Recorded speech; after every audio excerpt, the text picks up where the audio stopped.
हिंद दोस्तों, स्वागत है आपका अपना चैनल टीचिंग करियर सेंटर में। तो चलिए दोस्तों, हम लोग देखेंगे आज जिसका भी 18 तारीख को एग्जाम था, 7 तारीख को, उसी के बेस पे दोस्तों ये जो आपका रिवीजन सीरीज हम चलाएंगे, इसमें कुल मात्र 50 क्वेश्चन देखेंगे। बहुत ही कम समय में आपको हो जाएगा रिवीजन दोस्तों सभी सब्जेक्ट का, और ये आपके एग्जाम के लिए बहुत ज़्यादा हेल्पफुल है। जिसका भी 21 तारीख और 25 तारीख को एग्जाम है उसके लिए ज़्यादा बहुत इंपॉर्टेंट है दोस्तों। तो ये भी चीज़ को एकदम ध्यान देते हुए चलिए। और इसका दोस्तों क्लास समाप्त होने के बाद PDF आपको इसी टेलीग्राम पे मिल जाएगा। लास्ट में जाइएगा, डिस्क्रिप्शन में इसका लिंक दिया गया है। तो चलिए हम लोग शुरुआत करते हैं। और इसके बाद दोस्तों जो भी बिहार एसएससी का फॉर्म भरे या बिहार दरोगा का, उसके लिए दोस्तों बहुत ही अच्छे तरीके से हम तैयारी करवाएंगे। तो उसके लिए आपको कोई भी चीज़ की सोचना नहीं पड़ेगा। तो चलिए हम लोग शुरुआत करते हैं आज के पहले क्वेश्चन से। देखिए आज का पहला क्वेश्चन, देखिए क्या बोला गया दोस्तों। पहला क्वेश्चन है, पत्थर की बनी नृत्य करते हुए पुरुष की मूर्ति नटराज किस स्थान पर पाई गई। तो याद रखिएगा दोस्तों, नटराज जो दोस्तों ये पाया गया है, कहाँ पर पाया गया, ये चीज़ एकदम ध्यान रखिए। ये आपको पता रहना चाहिए, हड़प्पा में ही पाया गया है। कहाँ पर दोस्तों, हड़प्पा में ही पाया गया। तो ये भी चीज़ ध्यान रखेगा। और इसकी अगर ऊंचाई की बात करेगा दोस्तों, तो ये चूने पत्थर से बनाया गया। और इसकी ऊंचाई की बात करेगा तो ये 7 से 8 इंच इसका ऊंचाई है। तो ये भी चीज़ एकदम आपको ध्यान देते हुए चलनी है, ठीक है। तो यहाँ से ये सब चीज़ क्वेश्चन एकदम ध्यान से पूछे जाते हैं। देखिए दोस्तों, हड़प्पा का खोज किसने किया था, तो ये चीज़ ध्यान रखेगा, दयाराम साहनी के द्वारा किया गया था।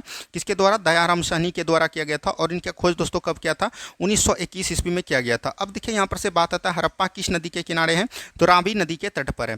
वहीं दोस्तों लोथल की बात करेगा तो लोथल याद रखेगा भोगवा नदी के तट पर है। कहां दोस्तों, भोगवा नदी के तट पर है। और रंगपुर दोस्तों याद रखेगा सतलज नदी के तट पर है। और मोहनजोदड़ो की बात करेगा तो ये सिंधु नदी के तट पर है। तो यहां से ये सब चीज को एकदम छोटा छोटा फैक्ट है, इसको एकदम याद करते हुए चलनी है आपको। चलिए नेक्स्ट क्वेश्चन की तरफ बढ़िए। नेक्स्ट क्वेश्चन देखिए क्या बोला गया। नेक्स्ट क्वेश्चन है, इनमें से कौन सा शब्द सामान्यतः एक बौद्ध मठ को संदर्भित करता है जिसे बौद्ध भिक्षु रहते थे। जिसमें दोस्तों बौद्ध भिक्षु रहते थे यानी बौद्ध मठ है, उसको हम लोग बिहार बोलते हैं। क्या दोस्तों, बिहार ये समझिए नहीं का आपका राज्य का नाम है। इनको हम लोग बिहार इसलिए बोलते हैं क्योंकि इसमें दोस्तों बौद्ध मठ को जाने जाते हैं नाम को, और इसमें दोस्तों बौद्ध भिक्षु रहते हैं। यहाँ पर से थोड़ा सा बौद्ध धर्म के बारे में समझिए दोस्तों आप लोग। बौद्ध धर्म के संस्थापक दोस्तों कौन थे, तो याद रखेगा गौतम बुद्ध थे। कौन से दोस्तों, गौतम बुद्ध थे। तो ये भी चीज़ ध्यान रखेगा। गौतम बुद्ध ने दोस्तों अपना जो है याद रखेगा 29 वर्ष की अवस्था में अपना गृह त्याग किए थे। और इसने जो है याद रखेगा ज्ञान की प्राप्ति किए थे। गौतम बुद्ध का दोस्तों याद रखिएगा, इनमें जो दोस्तों इनका जो मतलब बोल सकते हैं कि जन्म हुआ था, ये आपके एग्जाम में पूछा गया था। तो जन्म दोस्तों याद रखिएगा नेपाल के लुम्बिनी नामक स्थान पर हुआ था। तो ये भी चीज़ एकदम आपको पता रहते हुए चलनी है। कहाँ पर दोस्तों, नेपाल के लुम्बिनी में 483 नहीं दोस्तों याद रखिएगा, ये जो इनका जो जन्म हुआ था 483 नहीं 563 ईसा पूर्व में हुआ था। तो ये भी चीज़ ध्यान रखिए। और इनकी मृत्यु की बात करेगा 483 ईसा पूर्व में इनकी मृत्यु हो जाती है। और जो याद रखेगा, इसने दोस्तों सबसे पहला उपदेश जो दिया था वो कहाँ पर दिया था, सारनाथ में दिया था। तो ये चीज़ एकदम आपको ध्यान देते हुए चलनी है, ठीक है। चलिए नेक्स्ट क्वेश्चन की तरफ बढ़िए। नेक्स्ट क्वेश्चन देखिए क्या बोला गया। प्रारंभिक चेर वंशीय राजाओं का किन राज्यों पर शासन किया था। तो चेर वंशीय, चेर दोस्तों ये याद रखेगा संगमकालीन शासक थे। तो ये भी चीज़ ध्यान रखेगा। और सबसे पहले जो इसने शासक किया था वो कहाँ पर किया था, तमिलनाडु के क्षेत्र में किया था। तमिलनाडु और केरल हो जाएगा बिल्कुल right answer. Option number A बिल्कुल यहाँ पर से राइट आंसर आपका हो जाएगा, ठीक है। चलिए नेक्स्ट क्वेश्चन की तरफ बढ़ते हैं हम लोग। नेक्स्ट क्वेश्चन देखिए क्या बोला गया। नेक्स्ट क्वेश्चन है रिहला। देखिए यहाँ पर दोस्तों इसना पढ़ने का कोई ज़रूरत नहीं है। यहाँ पर रिहला जैसे दिख लेगा तो आपको समझ में आ गया होगा कि ये इब्न बतूता की रचना है। और इब्न बतूता दोस्तों मोरक्को निवासी थे। क्या थे दोस्तों, मोरक्को निवासी थे। और ये आपके एग्जाम में पूछ लिया गया है। और ये दोस्तों याद रखेगा भारत कब आया था, 1333 ईस्वी में आया था। तो ये भी चीज़ ध्यान रखेगा। और ये मोहम्मद बिन तुगलक के समय भारत आया था। और मोहम्मद बिन तुगलक ने दोस्तों इनको 1342 ईस्वी में याद रखेगा अपना जो है याद रखेगा काजी नियुक्त किया था। और दोस्तों इनको जो है कहाँ भेज दिया गया था, चीन भेजा था दूत बनाकर। तो ये सब चीज़ एकदम आपको ध्यान देते हुए चलनी है। चलिए बढ़ते हैं हम लोग अगले प्रश्न की तरफ। नेक्स्ट क्वेश्चन को ध्यान से देखिए क्या बोला गया। नेक्स्ट क्वेश्चन है, डैश ने कई विश्राम गृहों, मस्जिदों और सड़कों के नेटवर्क का निर्माण किया था। इसमें से ग्रांड ट्रंक रोड को सर्वप्रथम किसने बनवाया। तो देखिए दोस्तों ग्रांड ट्रंक रोड यहाँ से पता चल गया होगा दोस्तों कौन हो जाएगा, शेरशाह सूरी। शेरशाह सूरी का जन्म दोस्तों याद रखेगा 1472 ईस्वी में हुआ था। तो ये भी चीज़ ध्यान रखेगा। और इनके बचपन का नाम क्या था, फरीद खां। और यह आपके एग्जाम में पूछ लिया गया है कि फरीद खां बचपन का किसका नाम था, शेरशाह सूरी का। शेरशाह सूरी ने दोस्तों याद रखेगा 1540 ईस्वी में जो है याद रखेगा बिलग्राम या कन्नौज के युद्ध में हुमायूं को हराकर मुगल वंश के जगह पर याद रखेगा सूरी वंश का स्थापना करता था। लेकिन याद रखेगा 1555 में दोस्तों एक सरहिंद का युद्ध होता है। और सरहिंद के युद्ध में दोस्तों याद रखेगा फिर से हुमायूं ने जो है सिकंदर शाह सूरी को पराजित करके सूरी वंश के जगह पे फिर से पुनः मतलब मुगल वंश को स्थापित करता है। तो ये भी चीज़ ध्यान रखेगा। शेरशाह सूरी का मकबरा पूछा जाता है आपको बिहार के एग्जाम में। तो इनका मकबरा याद रखेगा दोस्तों कहाँ पर है, सासाराम में। कहाँ पर है दोस्तों, सासाराम में है। तो ये चीज़ एकदम ध्यान देते हुए चलनी है। चलिए बढ़ते हैं हम लोग अगले प्रश्न की तरफ। नेक्स्ट क्वेश्चन देखिए क्या बोला गया। लाहौर एवं कश्मीर में स्थित शालीमार गार्डन कालीन वस्तुकाल का किरीलकट इतिहास। देखिए दोस्तों, शालीमार गार्डन आपको पता होगा। आप बताइए कि दोस्तों लाहौर वंश कश्मीर में कितने वंश थे? तो आपको पता है दोस्तों, कश्मीर में दोस्तों 3 वंश हुआ करते थे। एक दोस्तों था कारकोट वंश, याद रखिएगा, कारकोट वंश था दोस्तों। एक था दोस्तों उत्पल वंश। कौन दोस्तों? उत्कल वंश था, तो यह भी चीज़ ध्यान रखिएगा। और तीसरा जो था दोस्तों लाहौर वंश था, तो ये चीज़ ध्यान रखिएगा। लाहौर वंश के दोस्तों संस्थापक कौन थे? संग्राम राज थे, तो ये भी चीज़ ध्यान देनी है। उत्कल वंश के दोस्तों कौन थे? तो याद रखिएगा अम्बंती थे, तो ये भी चीज़ एकदम आपको ध्यान देनी है। तो ये सब चीज़ एकदम आपको पता रहनी चाहिए। और ये जो दोस्तों लाहौर में शालीमार गार्डन था, ये मुगल काल में बनाया था। किसने दोस्तों? मुगल काल में बनाया था, तो ये भी चीज़ एकदम आपको ध्यान रखनी चाहिए। और ये दोस्तों कब बनाया था? 1619 ईस्वी में लगभग ये बनाया गया था, कहा जाता है, माना जाता है। ठीक है, तो ये भी चीज़ एकदम आपको ध्यान देते हुए चलनी है।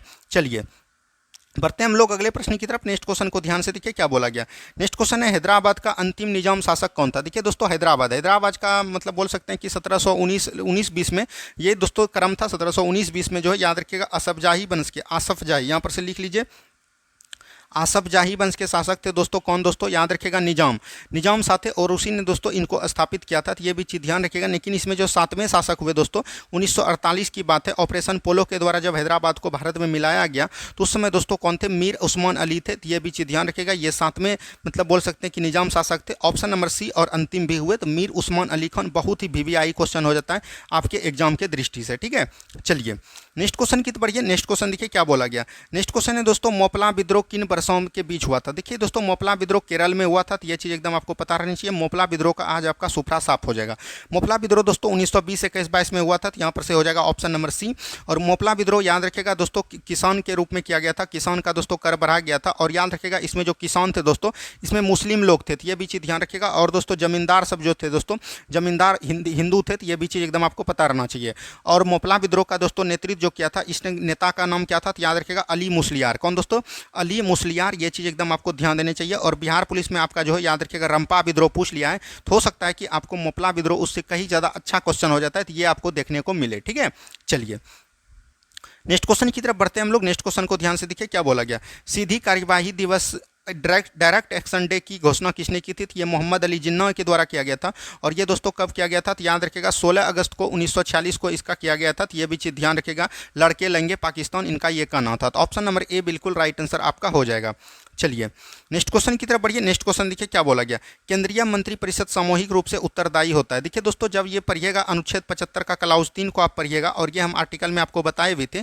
तो अनुच्छेद 75 के क्लाउज 3 को जब आप पढ़िएगा दोस्तों, तो इसमें बोला गया है कि मतलब कि मंत्रिपरिषद जो है लोकसभा के प्रति उत्तरदायी होंगे। तो ये भी चीज़ ध्यान रखिएगा। तो लोकसभा के प्रति उत्तरदायी होंगे, तो ऑप्शन नंबर बी बिल्कुल राइट आंसर हो जाएगा। कई बार एग्जाम में पूछे गए प्रश्न है, तो ये चीज़ एकदम ध्यान देते हुए चलनी है आपको।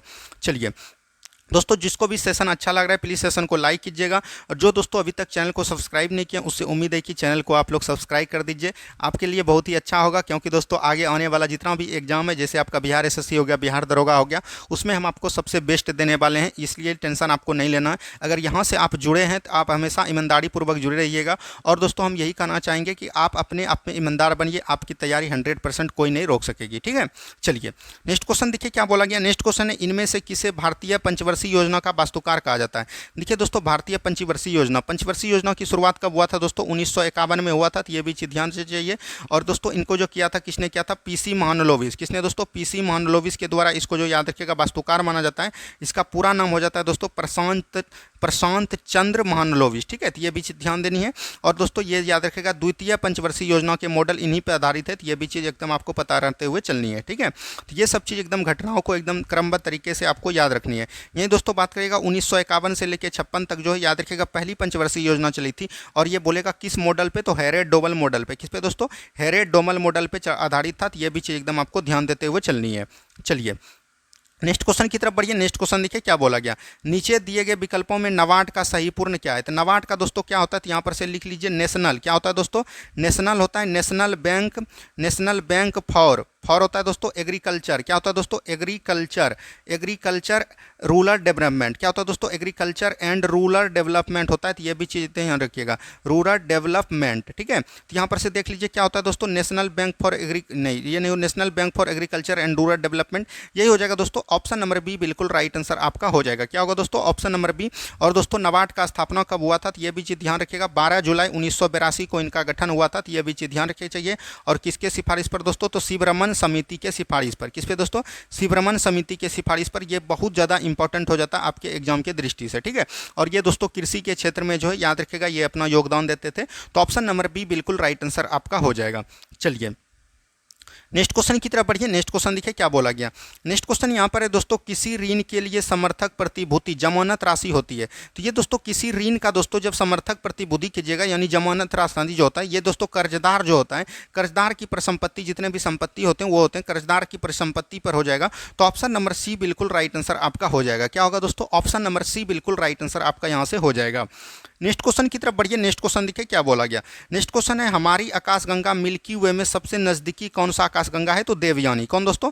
देवयानी। देवयानी को ही इंग्लिश में क्या बोलते हैं दोस्तों? एंड्रोमेडा आकाशगंगा बोलते हैं। तो ये भी चीज़ ध्यान रखिएगा।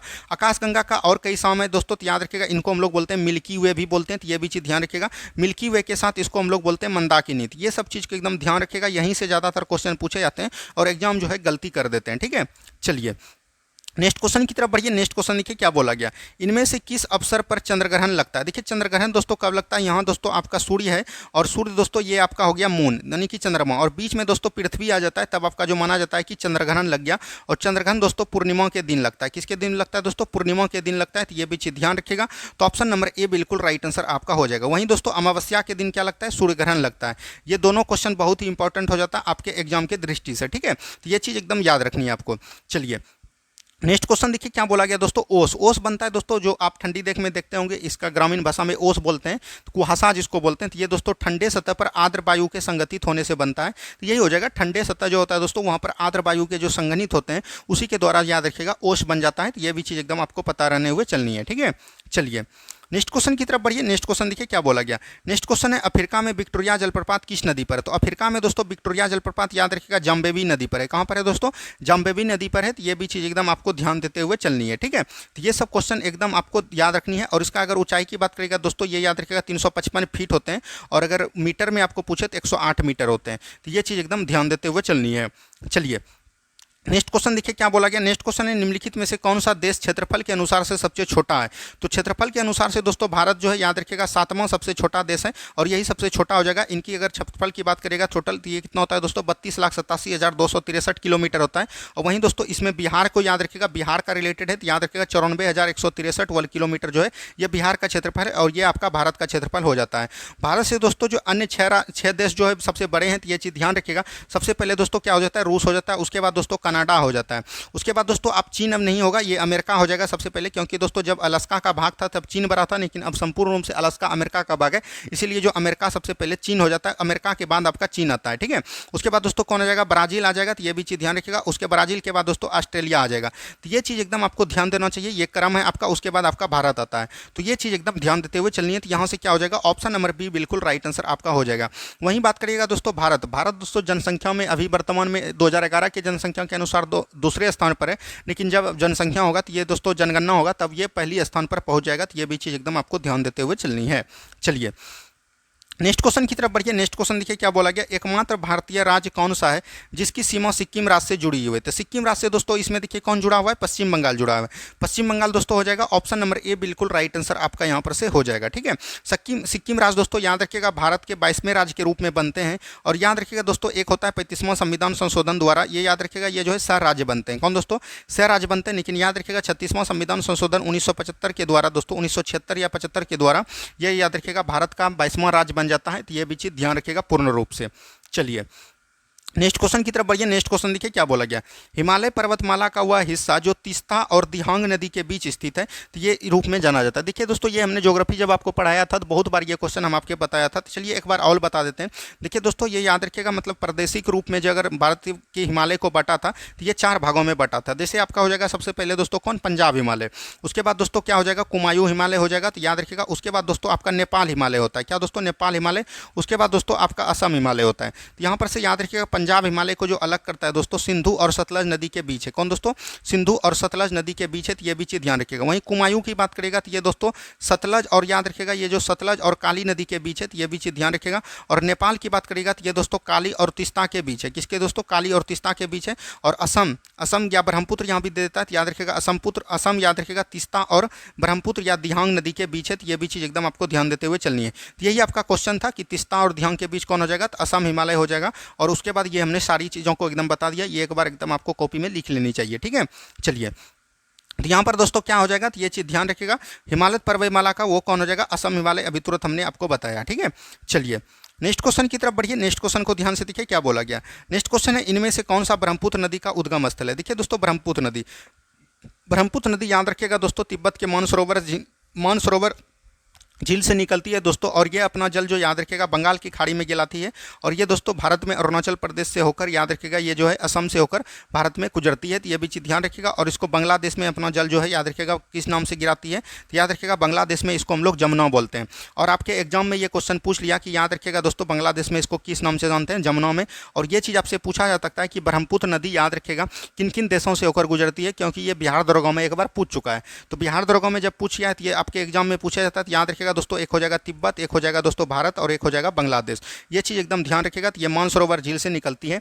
तो और इसके दोस्तों ब्रह्मपुत्र नदी की अगर लंबाई की बात करेगा तो ये 2880 किलोमीटर है, तो ये भी चीज़ ध्यान रखिएगा। 2900 किलोमीटर भी कई बुक लिखते हैं, तो ये भी चीज़ ध्यान देते हुए चलनी है। ब्रह्मपुत्र नदी की कई सारी सहायक नदी है, जैसे आपका हो गया दोस्तों सुबनसिरी, क्या हो गया दोस्तों सुबनसिरी हो गया, धनसिरी हो गया, क्या हो गया दोस्तों सुबनसिरी हो गया, धनसिरी हो गया, कामेंग हो गया, लोहित हो गया, मानस हो गया, ये सब दोस्तों ब्रह्मपुत्र की सहायक नदियाँ हैं। चलिए नेक्स्ट क्वेश्चन की तरफ बढ़िए। नेक्स्ट क्वेश्चन देखिए क्या बोला गया, अलमाटी बांध का निर्माण किस नदी पर किया गया। तो अलमाटी बांध दोस्तों, अलमाटी बांध का निर्माण कहाँ पर किया गया था, तो ये याद रखिएगा कृष्णा नदी पर किया गया। कहाँ पर दोस्तों, कृष्णा नदी पर किया गया, तो ये भी चीज़ ध्यान रखिएगा। और कृष्णा नदी याद रखिएगा कृष्णा नदी जो दोस्तों ये निकलता है याद रखिएगा महाराष्ट्र के महाबलेश्वर पहाड़ी से निकलता है, तो ये भी चीज़ ध्यान रखिएगा। इसके द्वारा दोस्तों याद रखिएगा इनकी कई सारी सहायक नदियाँ हैं, जैसे आपका हो जाएगा दोस्तों घाट प्रवाह हो गया दोस्तों, माल प्रवाह हो गया, ये सब दोस्तों इन्हीं की सहायक नदियाँ हैं, तो ये भी चीज़ ध्यान रखिएगा। और इसकी अगर लंबाई की बात करेगा लगभग 1402 किलोमीटर जो है इनकी लंबाई है। ठीक है, चलिए नेक्स्ट क्वेश्चन की तरफ बढ़िए। नेक्स्ट क्वेश्चन देखिए क्या बोला गया। नेक्स्ट क्वेश्चन यहाँ पर है दोस्तों, निम्न में से किस राज्य में भारत का सबसे बड़ा कोयला भंडार है। तो भारत का सबसे कोयला भंडार हो जाएगा आपका झारखंड हो जाएगा, बिल्कुल राइट आंसर। झारखंड के पास दोस्तों उड़ीसा है, उड़ीसा के बाद छत्तीसगढ़ है और सबसे लास्ट में पश्चिम बंगाल है, तो ये भी चीज़ ध्यान रखिएगा। झारखंड का दोस्तों झाड़िया जो याद रखिएगा कोयले के लिए प्रसाद है, तो ये भी चीज़ प्रसिद्ध है, तो ये भी चीज़ एकदम आपको ध्यान देते हुए चलनी है। चलिए नेक्स्ट क्वेश्चन की तरफ बढ़िए। नेक्स्ट क्वेश्चन देखिए क्या बोला गया। नेक्स्ट क्वेश्चन है, निम्न में से भारतीय संविधान का कौन सा अनुच्छेद कार्यपालिका और न्यायपालिका के पृथकीकरण से संबंधित है। जो भी अनुच्छेद का वीडियो देखे होंगे ये सब क्वेश्चन उसके लिए हलवा है दोस्तों। ये क्या हो जाएगा 50 दोस्तों कार्यपालिका और न्यायपालिका जो है अनुच्छेद को मतलब कि इसको अलग करते हैं, पृथकीकरण करना मतलब हुआ अलग करना। अनुच्छेद 52 में दोस्तों क्या है, भारत का एक दोस्तों राष्ट्रपति होगा। अनुच्छेद 51 में क्या है, अंतर्राष्ट्रीय शांति है, तो ये भी चीज़ ध्यान रखिएगा। और 53 में क्या है दोस्तों कि भारत की मतलब संघ की कार्यपालिका शक्ति राष्ट्रपति में निहित होगी। ये सब चीज़ हमने आपको काफ़ी बार बता दिया है, तो ये सब चीज़ एकदम आपको देख लेनी चाहिए एक बार। पॉलिटी का मतलब अनुच्छेद जितना भी हमने आपको बताया था, अगर उस अनुच्छेद को 2-3 बार आप देख लेते हैं तो टोटल अनुच्छेद आपको याद हो जाएगा, ये हम आपको गारंटी देते हैं। नेक्स्ट क्वेश्चन देखिए, भारतीय संविधान के किस अनुच्छेद के तहत सार्वजनिक नियोजन के मामलों में अफसर की समानता। और ये देखिए दोस्तों 7 अगस्त को पूछा है आपके एग्जाम में, ठीक है। और दोस्तों 18 अगस्त को भी ये क्वेश्चन पूछ लिया गया। और दोस्तों हम आपको ये बता दें कि ये जो है 1275 जो बिहार दरोगा हुआ था उसमें भी दोस्तों ये पीटी में क्वेश्चन पूछा गया था, तो ये काफ़ी इंपॉर्टेंट हो जाता है। अनुच्छेद 16 ये हो जाएगा, बिल्कुल राइट आंसर। अनुच्छेद 16 में अफसर की समानता है। अनुच्छेद यहाँ पर 18 इसमें दोस्तों क्या बोला गया, उपाधियों का अंत बोला गया। अनुच्छेद 15 में क्या बोला गया दोस्तों, धर्म जाति लिंग के आधार पर किसी में भेदभाव नहीं करना चाहिए। अनुच्छेद 17 में क्या बोला गया, अस्पृश्यता का अंत यानी छुआछूत का अंत किया गया। तो ये सब चीज़ एकदम ध्यान देते हुए चलनी है। चलिए नेक्स्ट क्वेश्चन की तरफ बढ़िए। नेक्स्ट क्वेश्चन देखिए क्या बोला गया, समाज के आर्थिक रूप से कमजोर वर्गों विशेषकर अनुसूचित जातियों एवं अनुसूचित जनजातियों के शिक्षण एवं आर्थिक हितों के संवर्धन निम्न में से किसके अंतर्गत आता है। ये देखिए क्वेश्चन जब हम दोस्तों आर्टिकल बताए थे वहाँ ये सब क्वेश्चन बहुत ही अच्छे तरीके से बताए थे। जब आप अनुच्छेद आर्टिकल 46 को पढ़िएगा दोस्तों तो इसमें बोला गया था कि याद रखिएगा मतलब कि SC ST के मतलब कि शिक्षा के वर्गों के हितों का प्रावधान करना है। तो ये दोस्तों किस में आता है, अनुच्छेद 46 किस में आता है, तो यहाँ राज्य के नीति निर्देशक तत्व आ जाएगा, क्योंकि दोस्तों इसमें याद रखिएगा 36 से लेकर 51 तक आर्टिकल इसमें आते हैं। तो ऑप्शन नंबर सी बिल्कुल राइट आंसर आपका हो जाएगा। राज्य के नीति निर्देशक सिद्धांत कहाँ से लिए गए दोस्तों, याद रखिएगा आयरलैंड से लिए गए। कहाँ से दोस्तों, आयरलैंड ये लिए गए हैं, तो ये भी चीज़ ध्यान रखिएगा। और ये संविधान के भाग 4 में है। कहाँ पर है दोस्तों, भाग 4 में है, तो ये भी चीज़ एकदम आपको पता रहते हुए चलनी है। चलिए नेक्स्ट क्वेश्चन की तरफ बढ़िए। नेक्स्ट क्वेश्चन देखिए क्या बोला गया। नेक्स्ट क्वेश्चन है दोस्तों, भारत के राष्ट्रपति के चुनाव के संबंध में होने वाले विवाद का अंतिम फैसला लेने का अधिकार किसका है। देखिए दोस्तों, भारत का जब राष्ट्रपति में या उपराष्ट्रपति के किसी में चुनाव में मतलब विवाद हो जाता है, हमने आपको बताया था चुनाव में अगर विवाद हो जाता था तो वो आपका आर्टिकल वाला क्वेश्चन देख ही लेना चाहिए दोस्तों, पॉलिटिकल का एक भी क्वेश्चन नहीं छूटेगा आपको। और ये जो दोस्तों विवाद होता था, अनुच्छेद 71 को जब पढ़िएगा तो हमने आपको बताया था कि जब राष्ट्रपति या उपराष्ट्रपति के किसी भी चुनाव में विवाद होता है तो उसका निपटारा कौन करेगा दोस्तों, सुप्रीम कोर्ट करेगा। तो ये भी चीज़ ध्यान रखिएगा। तो यहाँ से क्या हो जाएगा, सुप्रीम कोर्ट हो जाएगा। ऑप्शन नंबर डी बिल्कुल राइट आंसर आपका हो जाएगा। चलिए नेक्स्ट क्वेश्चन की तरफ बढ़ते हैं हम लोग। नेक्स्ट क्वेश्चन को ध्यान से देखिए क्या बोला गया। नेक्स्ट क्वेश्चन यहाँ पर है दोस्तों, नेक्स्ट क्वेश्चन यहाँ पर है, राज्यसभा के सदस्यों का चुनाव किनके द्वारा किया जाता है। तो राज्यसभा के सदस्यों का चुनाव दोस्तों किनके द्वारा किया जाएगा, तो इस राज्यों के विधानसभा के सदस्यों द्वारा। तो राज्यों के विधानसभा के सदस्यों के द्वारा चुना जाएगा। तो ऑप्शन नंबर ए यहाँ से बिल्कुल राइट आंसर आपका हो जाएगा। क्या होगा दोस्तों, ऑप्शन नंबर ए बिल्कुल राइट आंसर आपका हो जाएगा। राज्यसभा दोस्तों याद रखिएगा, जब आप अनुच्छेद संसद को पढ़िएगा तो संसद में दोस्तों 3 अंग होते हैं। तो हमने आपको बताया था क्या क्या होते हैं दोस्तों। तो याद रखिएगा, इसका जो होते हैं, एक होते हैं दोस्तों क्या, राज्यसभा। राज्यसभा होते हैं दोस्तों, एक होते हैं लोकसभा और एक होते हैं दोस्तों ये होते हैं प्रेसिडेंट यानी कि राष्ट्रपति। तो राज्यसभा दोस्तों ये उच्च सदन होते हैं और ये एक प्रकार के अस्थायी सदन होते हैं। इसका कोई भी कार्यकाल नहीं होता है, लेकिन याद रखिएगा इसके सदस्य का कार्यकाल 6 वर्षों का होता है और प्रत्येक दोस्तों 2 वर्ष पर याद रखिएगा 1/3 सदस्य जो है अपनी सदस्यता से सेवानिवृत्त होते हैं। तो ये भी चीज़ एकदम आपको ध्यान देते हुए चलनी है। चलिए नेक्स्ट क्वेश्चन की तरफ बढ़िए। नेक्स्ट क्वेश्चन देखिए क्या बोला गया। नेक्स्ट क्वेश्चन है, उस विकल्प का चयन कीजिए जो भारतीय संसद की भूमिका का समर्थन नहीं करता है। यानी कि भारतीय संसद की भूमिका का संसद नहीं करता है। संसद की चर्चा कितना में, अनुच्छेद 79 में है। तो ये भी चीज़ ध्यान रखनी है। और राष्ट्रीय सरकार का चयन करता है दोस्तों, कानून बनाने का कार्य भी करता है, सरकार को नियंत्रित, मार्गदर्शित और सूचित करना भी इनका कार्य है। लेकिन भारत के विभिन्न स्तरों में मध्य विवादों का निपटारा करना ये इसका काम नहीं है दोस्तों, ये किसका है, सुप्रीम कोर्ट का काम है। तो ये चीज़ एकदम एक बार ध्यान से आप पढ़िए दोस्तों। इसमें क्या बोला गया, संसद का क्या कार्य नहीं होगा, आराम भाषा में ये चीज़ होता है। मतलब राज्य सरकार का चयन करना इनका कार्य है दोस्तों, कानून बनाने का अधिकार इन्हीं का है। ठीक है, भारत को नियंत्रित एवं मार्गदर्शित एवं सूचित करना इन्हीं का कार्य है। लेकिन सरकार के जो विभिन्न स्तरीय होते हैं, मध्य विवाद होते हैं, ये दोस्तों विवादों का निपटारा कौन करेगा, तो ये करेगा कौन, सुप्रीम कोर्ट करेगा। तो ये चीज़ एकदम ध्यान देते हुए चलनी है। तो यहाँ से क्या हो जाएगा, ऑप्शन नंबर डी बिल्कुल राइट आंसर आपका हो जाएगा। चलिए बढ़ते हैं हम लोग अगले प्रश्न की तरफ। नेक्स्ट क्वेश्चन देखिए क्या बोला गया। रेडियो धर्मता की एसआई मात्रक क्या है। तो रेडियो धर्मता की खोज किसने की थी दोस्तों, हेनरी बेकुरल ने। किसने की दोस्तों, हेनरी बेकुरल ने की थी और इसका एसआई मात्रक बेकुरल ही होता है। तो ये भी चीज़ ध्यान रखें। कई जगह दोस्तों इसका एसआई मात्रक क्यूडी भी आपको मिलेगा। ठीक है, तो ये भी चीज़ ध्यान देते हुए चलनी है। चलिए नेक्स्ट क्वेश्चन की तरफ बढ़िए। नेक्स्ट क्वेश्चन देखिए क्या बोला गया। एक सॉफ्ट की अपवर्तन गति के लिए निर्धारण के लिए किसका इस्तेमाल किया था। सॉफ्ट की अपवर्तन के लिए, गति के लिए, आवर्धन की गति के लिए दोस्तों हम लोग टेकोमीटर का प्रयोग करते हैं। किसका दोस्तों, टेकोमीटर का प्रयोग करते हैं। तो ये भी चीज़ एकदम ध्यान देना चाहिए। यहाँ पर दोस्तों स्पीडोमीटर है। स्पीडोमीटर याद रखिएगा किसी भी गाड़ी का गति के लिए यानी चाल के लिए जो है हम लोग किसका उपयोग करते हैं, तो याद रखिएगा स्पीडोमीटर का करते हैं। एनीमोमीटर का किसका प्रयोग करते हैं दोस्तों, हवा की गति मापने के लिए हम लोग एनीमोमीटर का प्रयोग करते हैं। क्रोनोमीटर दोस्तों किस में करते हैं, तो याद रखिएगा इसमें जो समुद्र के रूप में इसका प्रयोग होता है, समुद्र में। तो ये भी चीज़ ध्यान देनी चाहिए। चलिए नेक्स्ट क्वेश्चन देखिए क्या बोला गया। गुरुत्व जी का कारण त्वरण क्या होता है, तो याद रखिएगा इसका जो होता है दोस्तों GM/r² होता है। तो ये भी चीज़ ध्यान रखिएगा। और इसका याद रखिएगा मान कितना होता है, 9.8 मीटर पर सेकेंड स्क्वायर होता है। तो ये भी चीज़ ध्यान देती है। वहीं दोस्तों बड़ा जी का मान यानी गुरुत्वाकर्षण नियतांक का मान हो जाता है दोस्तों G(m1 × m2/r² होता है। और ये आपके बिहार पुलिस में पूछ चुका है, हो सकता है कि मे भी ये क्वेश्चन आपको देखने को मिले। ठीक है, चलिए नेक्स्ट क्वेश्चन की तरफ बढ़िए। नेक्स्ट क्वेश्चन देखिए क्या बोला गया। नेक्स्ट क्वेश्चन है दोस्तों एवोगाड्रो। एवोगाड्रो संख्या Na का अर्थ क्या होता है, तो एवोगाड्रो का अर्थ होता है दोस्तों, तो ये भी चीज़ ध्यान रखिएगा, एक तत्व के 1 ग्राम परमाणु के परमाणुओं की संख्या हो जाएगा। तो यही हो जाएगा दोस्तों, ऑप्शन नंबर बी बिल्कुल राइट आंसर आपका हो जाएगा। और एवोगाड्रो, एक एवोगाड्रो बराबर कितना होता है, तो ये भी चीज़ ध्यान रखिएगा 6.022 × 10⁻23 मोल होता है। तो ये भी चीज़ एकदम आपको पता रहने हुए चलनी है। ठीक है, चलिए नेक्स्ट क्वेश्चन की तरफ बढ़ते हैं दोस्तों। नेक्स्ट क्वेश्चन देखिए क्या बोला गया। नेक्स्ट क्वेश्चन है 150 ग्राम पानी में 50 ग्राम पानी घोलकर बनाए विलियन में मास प्रतिशत के जरिए मास का सांद्रता होगा। देखिए दोस्तों यहाँ विलियम की सांद्रता पूछा गया। तो विलियम की सांद्रता क्या होता है, विलय का द्रव्यमान बटे जो है विलियन का द्रव्यमान, कुल द्रव्यमान। तो विलियन का कुल द्रव्यमान, तो विलियन का कुल द्रव्यमान कब होगा, जब इस दोनों को जोड़ देंगे। तो कुछ नहीं करना, 150 + 50 को जोड़ दीजिए, कितना हो जाएगा 200। और विलय किसको बोलते हैं, जो कम रहे। तो जो कम कौन है, 50 है। 50/200 हो जाएगा। और प्रतिशत निकालने के लिए 100 से गुना करेंगे। तो ये 200 से ये 2 बार में कट जाएगा, 2 से ये 25 बार में। यहाँ से 25% आपका राइट आंसर हो जाएगा, ऑप्शन नंबर सी। कुछ नहीं करना दोस्तों, इस दोनों जोड़ के इसको इस पे भाग दे देना, आपका राइट आंसर आ जाएगा। चलिए नेक्स्ट क्वेश्चन की तरफ बढ़िए। नेक्स्ट क्वेश्चन देखिए क्या बोला गया, निम्न में से किसमें सहसंयोजी बंध नहीं होते हैं। सहसंयोजी बंध, सहसंयोजी बंध किसके कहते हैं दोस्तों, जिसमें कि ऑक्सीजन का आदान प्रदान हो, उसको हम लोग सहसंयोजी बंध बोलते हैं। यहाँ पर देखिए मैग्नीशियम क्लोराइड, जहाँ पर दोस्तों क्लोराइड आ गया, ये दोस्तों क्या हो जाएगा, विद्युत संयोजी बंध हो जाएगा। तो ये विद्युत संयोजी बंध हो जाएगा, तो यही आपका जो है याद रखिएगा, ये जो है सहसंयोजी बंध नहीं है। तो ऑप्शन नंबर ए बिल्कुल राइट आंसर आपका यहाँ पर से हो जाएगा। ठीक है, चलिए नेक्स्ट क्वेश्चन की तरफ बढ़िए। नेक्स्ट क्वेश्चन देखिए क्या बोला गया, निम्न में से किस प्राणी उत्तक में चपटी कोशिकाएं होती है। तो चपटी कोशिकाएं दोस्तों किसमें होती है, तो ये भी चीज़ ध्यान रखिएगा। तो ये सल्की उपकला में दोस्तों याद रखिएगा, जो चपटी कोशिका होती है, तो ये भी चीज़ एकदम आपको ध्यान देते हुए चलनी है। चलिए नेक्स्ट क्वेश्चन की तरफ बढ़िए। नेक्स्ट क्वेश्चन देखिए क्या बोला गया, नेक्स्ट क्वेश्चन यहाँ पर है, निम्न में से कौन सा पशु उत्तक प्रकार नहीं है, यानी कि पशु का उत्तक प्रकार नहीं है, ये चीज़ बोला गया। देखिए दोस्तों पशु, ये मेरिस्मेटिक जो है उत्तक जो है, ये याद रखिएगा एक पौधे में पाया जाता है दोस्तों उत्तक। तो यही हो जाएगा दोस्तों, ऑप्शन नंबर ए हो जाएगा, क्योंकि ये पशु उत्तक नहीं है। वही त्वचीय उत्तक, पेशिया उत्तक, संयोजी उत्तक, ये सब दोस्तों पशु उत्तक है, यानी जंतु उत्तक है। तो ये भी चीज़ ध्यान देते हुए चलनी है।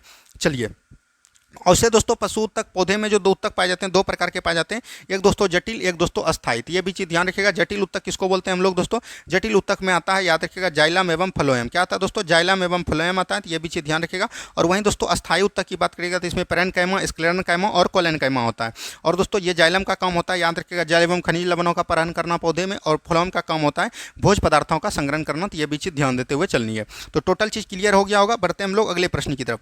नेक्स्ट क्वेश्चन देखिए, निम्न में से कौन सा पंचायती राज का त्रिस्तरीय प्रणाली में शामिल नहीं है, यानी पंचायती राज का त्रिस्तरीय प्रणाली में शामिल नहीं है। तो त्रिस्तरीय प्रणाली कौन दिया था दोस्तों, याद रखिएगा बलवंत राय मेहता समिति के द्वारा ये आया गया था।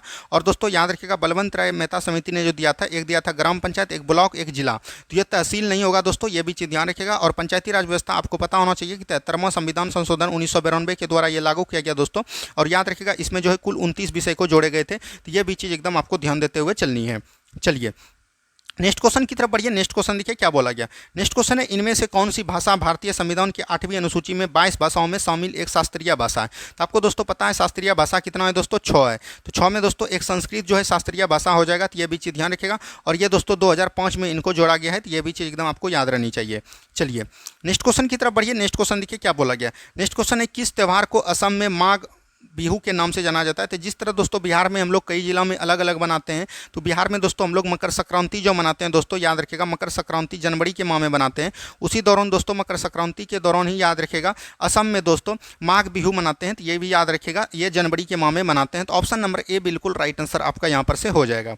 चलिए नेक्स्ट क्वेश्चन की तरफ बढ़िए। नेक्स्ट क्वेश्चन देखिए क्या बोला गया, पंडित बिरजू महाराज निम्न में से किस नृत्य शैली से संबंधित। पंडित बिरजू महाराज हो गया दोस्तों, याद रखिएगा कथक से हो जाएगा। और दोस्तों एक कौन होता है, तो याद रखिएगा लच्छू महाराज। लच्छू महाराज भी याद रखिएगा, ये जो किससे थे संबंधित, ये कथक से। कथक दोस्तों उत्तर भारत का एक शास्त्रीय नृत्य था। तो ये भी चीज़ ध्यान रखिएगा, जैसे आप बोल सकते हैं उत्तर प्रदेश। ये दोस्तों बात करेगा तो भरतनाट्यम, भरतनाट्यम कौन हो जाता है दोस्तों, यामिनी कृष्ण मूर्ति थे। तो ये भी चीज़ ध्यान देने चाहिए। ये सब क्वेश्चन भरतनाट्यम तमिलनाडु का है। कथकली दोस्तों कहाँ का है, केरल का है। कथकली के साथ साथ केरल का दोस्तों एक और है मोहिनी अट्टम। कौन दोस्तों, मोहिनी अट्टम है। तो ये भी चीज़ एकदम आपको ध्यान देते हुए चलनी है। चलिए नेक्स्ट क्वेश्चन की तरफ बढ़िए। नेक्स्ट क्वेश्चन देखिए क्या बोला गया, नेक्स्ट क्वेश्चन है, राजस्थान में डैश की संरचना 9 ग्रहों का थीम पर आधारित है। 9 ग्रहों के थीम पर जो आधारित है वो दोस्तों कौन हो जाएगा, तो ये याद रखिएगा जवाहर कला केंद्र हो जाएगा। क्या हो दोस्तों, जवाहर कला केंद्र हो जाएगा। तो ये भी चीज़ ध्यान रखनी है। ऑप्शन नंबर डी बिल्कुल राइट आंसर आपका हो जाएगा। चलिए नेक्स्ट क्वेश्चन देखिए क्या बोला गया दोस्तों, विश्व कैंसर दिवस कब मनाया जाता है। तो विश्व कैंसर दिवस आपको पता है दोस्तों 4 फरवरी को हम लोग मनाते हैं। तो ऑप्शन नंबर ए हो जाएगा। और फरवरी में दोस्तों एक दिन होता है 28 फरवरी। 28 फरवरी को हम लोग याद रखिएगा राष्ट्रीय विज्ञान दिवस के रूप में मनाते हैं। क्या दोस्तों, राष्ट्रीय विज्ञान दिवस के रूप में मनाते हैं। तो ये भी चीज़ ध्यान रखिएगा। 5 मार्च दोस्तों कुछ नहीं, 8 मार्च अगर रहता है तो याद रखिएगा अंतर्राष्ट्रीय महिला दिवस मनाते हैं। तो ये भी चीज़ ध्यान देते हुए चलनी है। चलिए नेक्स्ट क्वेश्चन की तरफ बढ़िए। नेक्स्ट क्वेश्चन देखिए क्या बोला गया, नेक्स्ट क्वेश्चन है, यूनेस्को का मुख्यालय कहाँ। यूनेस्को का दोस्तों यार फुल फॉर्म क्या होता है, यूनाइटेड नेशन एजुकेशन, और क्या होता है दोस्तों याद रखिएगा एजुकेशन होता है। उसके बाद दोस्तों ये कल्चरल ऑर्गेनाइजेशन होता है। तो ये भी चीज़ ध्यान रखनी चाहिए। Science education, science cultural organisation होता है। और इसका जो मुख्यालय दोस्तों बात करेगा, इसका गठन 1945 ईस्वी में किया गया था। और ये इसका मुख्यालय दोस्तों फ्रांस के पेरिस में है। तो ये भी चीज़ ध्यान रखिएगा। ऑप्शन नंबर डी बिल्कुल राइट आंसर आपका यहाँ से हो जाएगा। वर्तमान में दोस्तों इसमें 193 सदस्य है। और याद रखिएगा 11 और सदस्य ये भी है। ये भी चीज़ ध्यान देते चल रही है। चलिए नेक्स्ट क्वेश्चन की तरफ बढ़िए। नेक्स्ट क्वेश्चन देखिए क्या बोला गया। नेक्स्ट क्वेश्चन यहाँ पर है संबंधित संक्षिप्त शब्दों में के लिए गलत स्वरूप को चयन करना। यानी इसमें गलत कौन है ये भी ध्यान रखिएगा। ये क्वेश्चन जब तक आपको याद नहीं रहेगा, हर कंडीशन में नहीं बनेगा। तो ये सब क्वेश्चन अगर आप एग्जाम में आ जाए तो इसको एकदम स्किप कर दीजिए। अगर आपको याद नहीं है, अगर माइनस मार्किंग नहीं है तो आप ये इसमें ले सकते हैं अपना चीज़, ठीक है। तो CCI का इसका होता है कंपटीशन ऑफ इंडिया, ये बिल्कुल ठीक है। CDES centre of development of advance community, ये भी बिल्कुल ठीक है दोस्तों। CHOGM का होता है Commonwealth heads of government meeting होता है, मीटिंग होगा दोस्तों यहाँ पर से, ये गलत हो गया, मीटिंग हो जाएगा, तो यही गलत है। ऑप्शन नंबर सी बिल्कुल राइट आंसर आपका हो जाएगा, ठीक है। चलिए नेक्स्ट क्वेश्चन की तरफ बढ़िए। नेक्स्ट क्वेश्चन देखिए क्या बोला गया। नेक्स्ट क्वेश्चन है यहाँ पर भारत सरकार द्वारा जनजातियों के स्वशासन के विभिन्न आयामों का प्रशिक्षण करने के लिए गठित समिति का नाम बताइए। तो जनजातियों के लिए दोस्तों ये देखिए सरकारिया आयोग हो गया, ये केंद्र संबंध है। एलवी संधवी समिति सोतो, ये भी केंद्र संबंध है। अशोक मेहता समिति, ये पंचायती राज समझता है। तो भुड़िया समिति हो जाएगा। ऑप्शन नंबर ए बिल्कुल राइट आंसर आपका हो जाएगा। क्या होगा दोस्तों, भुड़िया समिति हो जाएगा। ऑप्शन नंबर ए बिल्कुल राइट आंसर आपका हो जाएगा। चलिए नेक्स्ट क्वेश्चन की तरफ बढ़िए। नेक्स्ट क्वेश्चन देखिए क्या बोला गया। नेक्स्ट क्वेश्चन है राष्ट्रीयों को राष्ट्रमंडल, जिसे सामान्यतः राष्ट्रमंडल के रूप में जाना जाता है, इसमें दोस्तों ये दोस्तों याद रखेगा 1951 में जब दोस्तों भारत आज़ाद हुआ था, जवाहरलाल नेहरू के द्वारा 1952 में जो इसमें सदस्यता शामिल की गई थी, लेकिन याद रखेगा इसका उस समय बहुत विरोध हुआ। लेकिन जवाहरलाल नेहरू ने बोला कि इसमें जो हम लोग स्वेच्छा से गए हैं, अगर होगा तो हम लोग कभी भी निकल सकते हैं, तो ये भी चीज़ ध्यान रखेगा। और ये दोस्तों एक राजनीतिक शक्ति था, तो ये भी चीज़ ध्यान रखेगा, राजनीतिक संघ हो जाएगा। ऑप्शन नंबर बी बिल्कुल राइट आंसर आपका हो जाएगा, ठीक है। चलिए नेक्स्ट क्वेश्चन की तरफ बढ़िए। नेक्स्ट क्वेश्चन देखिए क्या बोला गया। नेक्स्ट क्वेश्चन है अंतर्राष्ट्रीय योग दिवस कब मनाया जाता है। तो अंतर्राष्ट्रीय योग दिवस दोस्तों 21 जून को मनाते हैं। कब मनाते हैं दोस्तों, 21 जून को मनाते हैं। तो यह भी चीज़ एकदम आपको पता रहनी चाहिए। चलिए नेक्स्ट क्वेश्चन की तरफ बढ़िए। नेक्स्ट क्वेश्चन को ध्यान से देखिए क्या बोला गया दोस्तों। नेक्स्ट क्वेश्चन है दोस्तों नसाऊ किस देश की राजधानी है। तो नसाऊ दोस्तों किस देश की राजधानी है, ये क्वेश्चन आपसे पूछा गया। तो नसाऊ आपको याद रखना है, यह बहामास की राजधानी है। तो ऑप्शन नंबर ए बिल्कुल राइट आंसर आपका हो जाएगा। तो दोस्तों ये कैसा लगा आज का रिवीजन सीरीज, ये आपको कमेंट करनी है कि ठीक लगा नहीं लगा, ये भी चीज़ एकदम आपको बतानी है। और दोस्तों हमने देखा कि दोस्तों 18 अगस्त को दोस्तों आपको वर्ल्ड ज्योग्राफी से ज़्यादा क्वेश्चन पूछे गए हैं। तो वर्ल्ड ज्योग्राफी का जितना भी दोस्तों प्रीवियस ईयर क्वेश्चन है वो हम आपके बीच आज ला देंगे। इसके लिए आपको कोई भी टेंशन लेने की जरूरत नहीं है। जितना भी दोस्तों प्रीवियस ईयर में पूछा गया क्वेश्चन है वर्ल्ड हिस्ट्री का, टोटल क्वेश्चन हम आपके बीच ला देंगे। वहां से दोस्तों आपका प्रश्न ऑटोमेटिक बन जाएगा, एक भी प्रश्न नहीं छूटेगा। ज़्यादातर क्वेश्चन आपको प्रीवियस ईयर से ही देखने को मिलेगा। धन्यवाद। मिलते हैं हम लोग अब शाम के प्रैक्टिस सेट में, सॉरी वर्ल्ड क्लास में। तो ये भी चीज़ ध्यान देनी है। धन्यवाद।